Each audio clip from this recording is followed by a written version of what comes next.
Manchester United dan Chelsea terkena virus FIFA. Tidak ada raja gol Erling Haaland di Euro 2021. Inggris menang dengan skor 3-0 tetapi menderita. Halo, ketemu lagi dengan gilabola.com. Kita mulai berita pertama. Mantan pemain Liverpool mencetak gol salto. Liverpool mungkin menyesali kegagalan mereka untuk mempertahankan Danny Ings setelah pemain mereka selama periode 2015 sampai 2019 itu mencetak gol salto yang tidak kalah indahnya dari Cristiano Ronaldo ataupun Gareth Bale. Dalam sebuah situasi sepak pojok, bola dikirimkan ke depan gawang, gagal dibersihkan secara selayaknya oleh para pemain Wales. Bek jangkong Aston Villa, Tyrone Mings menyodorkan bola dan disambar dengan sebuah tendangan salto oleh Danny Ings. Mantan pemain Liverpool selama 4 musim itu berhasil merobek jala gawang Wayne Hennessy. Pada Liga Inggris musim 2019-2020 hampir saja Danny Ings menjadi top skor pada akhir musim. Dia mencetak 22 gol dan hanya selisih 1 gol saja di bawah Jamie Vardy 23 gol, serta sama banyaknya dengan striker Arsenal Pierre-Emerick Aubameyang. Inggris menang 3-0 atas Wales.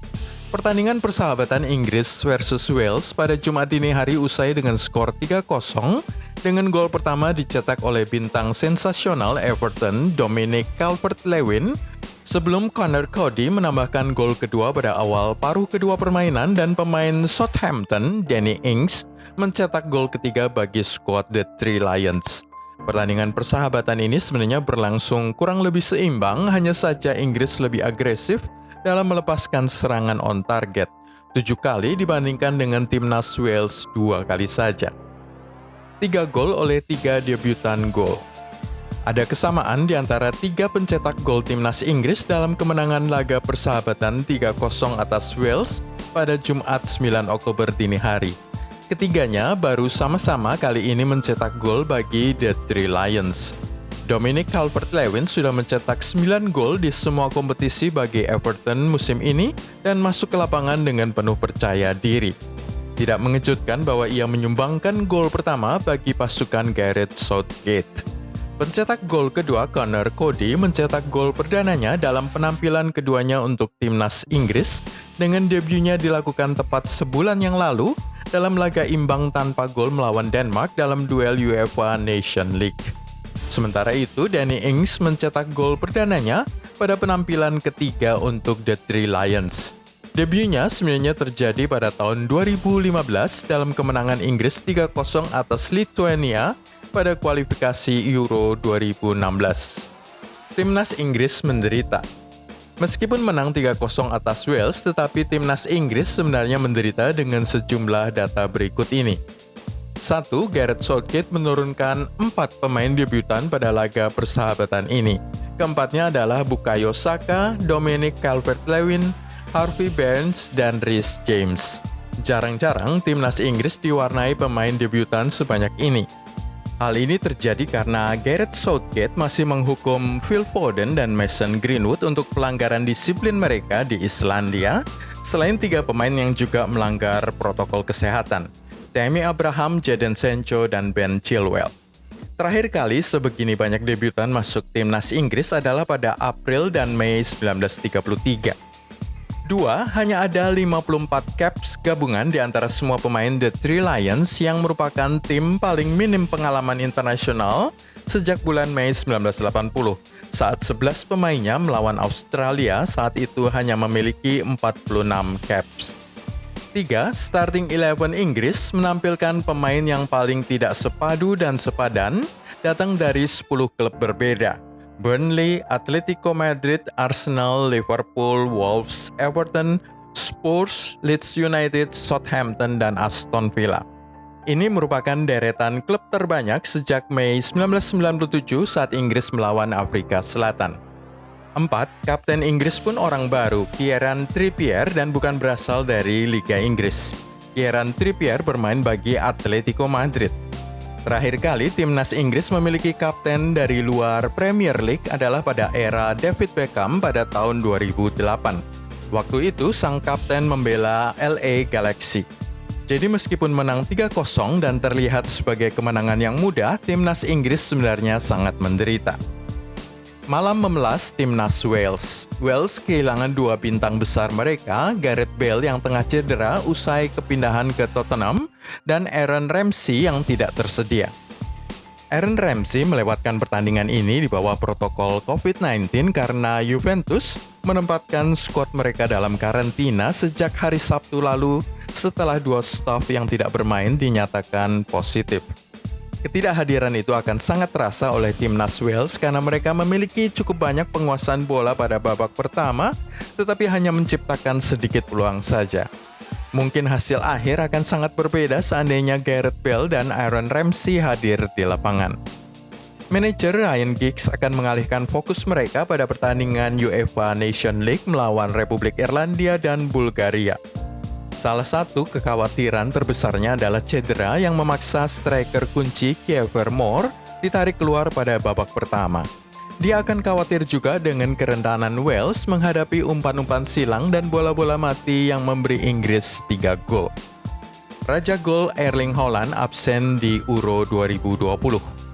Anda tidak akan bisa menyaksikan gol-gol Erling Haaland pada turnamen Euro 2020 yang akan diadakan 11 Juni sampai 11 Juli 2021. Tim nasional Norwegia yang dibelanya tersisih di tangan Serbia pada semifinal playoff Jumat 9 Oktober dini hari. Gol pertama dari Sergei Milinkovic-Savic datang 9 menit sebelum waktu normal berakhir dan terlihat seperti gol satu-satunya dalam pertandingan Norwegia versus Serbia itu.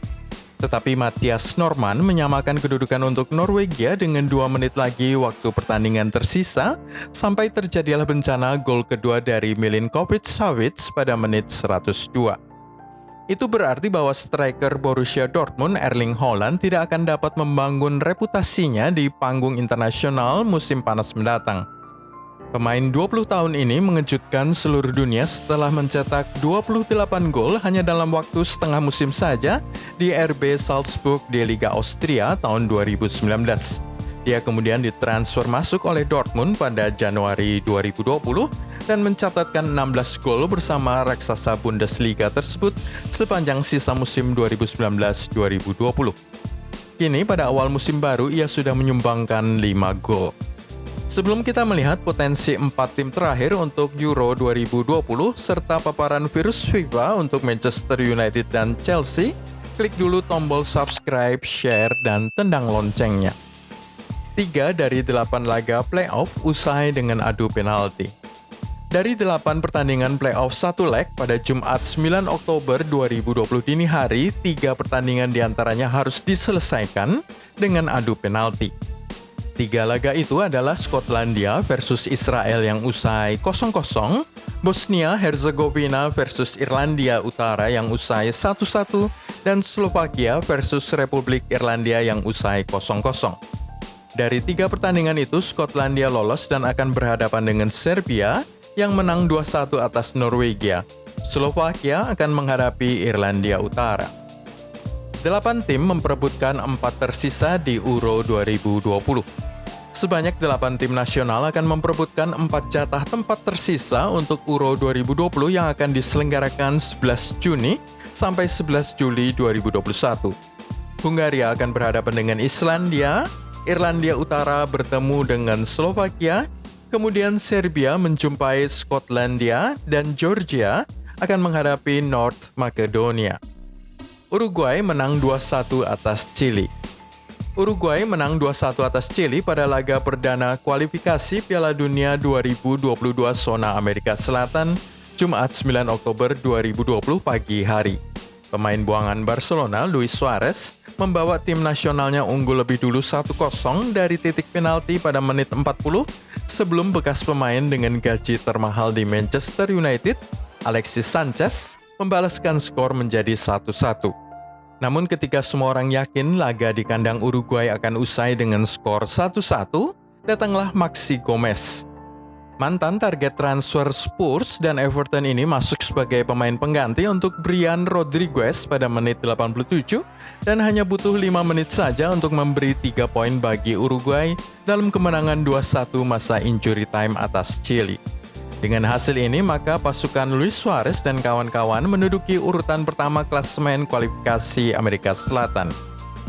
Argentina menang 1-0 atas Ekuador. Argentina susah payah menang 1-0 atas Ekuador dalam laga kualifikasi Amerika Latin pada Jumat pagi. Satu-satunya gol dilesahkan oleh Lionel Messi melalui titik penalti menit 13. Tidak ada gol lain setelah itu. Manchester United dan Chelsea terkena virus FIFA. Istilah virus FIFA mengacu pada cedera pemain saat membela tim nasional mereka masing-masing pada jeda internasional. Kali ini Manchester United dan Chelsea berdebar menantikan kepastian kondisi cedera pemain mereka masing-masing. Edouard Mendy, penjaga gawang 28 tahun yang baru 2 kali tampil untuk klub barunya Chelsea, dikabarkan mengalami cedera saat menjalani sesi latihan bersama tim nasional Senegal jelang laga persahabatan mereka tengah pekan ini melawan Maroko. Kiper berusia 28 tahun itu pindah dari Rennes bulan lalu dan langsung menggantikan Kepa Arrizabalaga sebagai kiper pilihan pertama Frank Lampard di Chelsea. Federasi Sepak Bola Senegal mengkonfirmasi bahwa penjaga gawang dengan 7 caps itu mengalami cedera pada paha kanannya saat sesi latihan hari Rabu. Dia sekarang sudah ditarik dari skuad Senegal dan telah kembali ke Chelsea untuk pemeriksaan dan perawatan lebih lanjut. Sementara itu, Manchester United juga ikut terpapar virus FIFA dalam jeda internasional ini setelah Eric Bailly diduga mengalami cedera hamstring pada saat membela negaranya, membuatnya terancam absen untuk melawan Newcastle United pekan depan. Bek tersebut mengalami cedera hamstring dalam pertandingan persahabatan internasional Pantai Gading melawan Belgia yang berkesudahan 1-1. Liverpool mendatangkan pengganti Alisson Becker. Liverpool akhirnya berhasil merekrut penjaga gawang asal Brasil yang akan menjadi pengganti Alisson Becker pada masa mendatang. The Reds berhasil merampungkan kesepakatan kiper Fluminense Marcelo Pitaluga yang masih berusia 17 tahun dan diplot untuk menjadi kiper nomor 1 skuad Anfield suatu hari nanti. Pitaluga juga menjadi rekrutan keempat Liverpool pada musim panas ini setelah Kostas Tsimikas, Thiago Alcantara, dan Diogo Jota. Manchester United mengurangi beban Bruno Fernandes. Manchester United mengkhawatirkan tekanan mental dan fisik yang mereka bebankan pada bahu Bruno Fernandes, dan itulah alasan utama mereka melakukan transfer pada jendela transaksi musim panas ini. Playmaker Portugal itu telah menjadi idola baru di Old Trafford ketika didatangkan dari Sporting CP pada Januari 2020 dengan 8 gol dan 7 assist di ajang Liga Inggris, membawa Setan Merah naik dari posisi ke-6 untuk finish pada urutan ketiga klasemen pada akhir musim 2019-2020. Target jangka panjang Donny van de Beek sebelumnya sudah berhasil didatangkan dari Ajax Amsterdam senilai 676 miliar rupiah. Meskipun sayang bahwa target utama Jadon Sancho dari Borussia Dortmund gagal diboyong karena masalah harga yang terlalu tinggi. Sebagai gantinya, The Red Devils merekrut pemain yang sudah mencetak 341 gol, Edinson Cavani, serta membawa masuk mencetak 8 gol dan 11 assist di Liga Portugal untuk FC Porto musim lalu, Alex Telles, senilai 260 miliar rupiah. Itulah semua dari gilabola.com hari ini. Terima kasih sudah nonton. Ikuti video-video kami selanjutnya dengan klik tombol subscribe, share, dan tendang loncengnya.